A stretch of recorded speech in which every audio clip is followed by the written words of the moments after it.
बिस्मिल्लाहिर्रहमानिर्रहीम। अस्सलाम वालेकुम दोस्तों, वेलकम टू सीरीज टुडे। दोस्तों मैं हूं आपका होस्ट अली और आज की सऊदी वज़ीर की ताज़रीन कोरोना रिपोर्ट के साथ हाजिर हूं।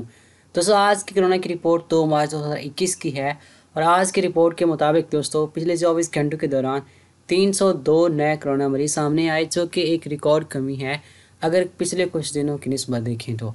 दोस्तों क्योंकि कोरोना के केस 400 के आसपास चले गए थे और ये ख़तरनाक सिचुएशन सऊदी गवर्नमेंट के लिए हो गई थी, लेकिन अल्हम्दुलिल्लाह जैसा कि सऊदी गवर्नमेंट ने सऊदी वसीयत ने ये कहा था कि 2-3 हफ्ते में कोरोना के केसेस में इजाफा होगा, लेकिन इसके बाद कमी शुरू हो जाएगी, जो कि 2 हफ्ते गुजर चुके हैं और अब तीसरा चौथा हफ्ता चल रहा है। तो अब जो है कोरोना के केस थमने लगे हैं। तो अब आज की कोरोना की रिपोर्ट अच्छी रही, जो कि 302 केस रिकॉर्ड किए गए पिछले 24 घंटों के दौरान।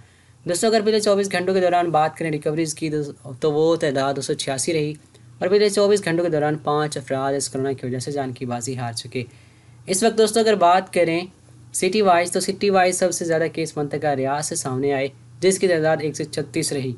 मंतकाल शिरकिया से 78, मंतका मक्का मुकरमा से 37, मंतकाल जौफ से 8, मंतका कसीम से 6, मंतका असीर से 6, मंतका हदूद अल शमालिया से 6, मंतका मदीना मनरा से 5, मंतका नजरान से 5, मंतका हैल से 5 और इसी तरह दोस्तों अगर मंतका तबूक की बात करें तो वहाँ से भी 5 केस सामने आए। इसी तरह दोस्तों अगर बात करें मंतका जाजान की तो 4 केस सामने आए और मंतका अलबाहा से 1 केस सामने आया। मजमूई तौर पर दोस्तों सऊदी अरब में मुतासरीन की तादाद जो है वो 3,78,002 हो चुकी है और इनमें से अगर रिकवरीज़ की बात करें तो रिकवरीज़ 3,68,926 हैं। और इनमें से दोस्तों अगर बात करें मजमूई के से अमवात की तो मजमूई तौर पर आज के दिन तक सऊदी अरब में अमवात की तादाद 6,505 हो गई है।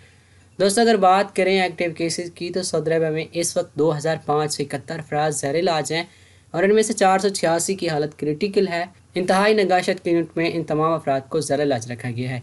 अल्लाह पाक इन तमाम अफराद को सेहत कामला अता फरमाए। इसी उम्मीद के साथ इस वीडियो का इख्तिताम करते हैं। मिलते हैं कोडे के साथ। अल्लाह हाफिज़।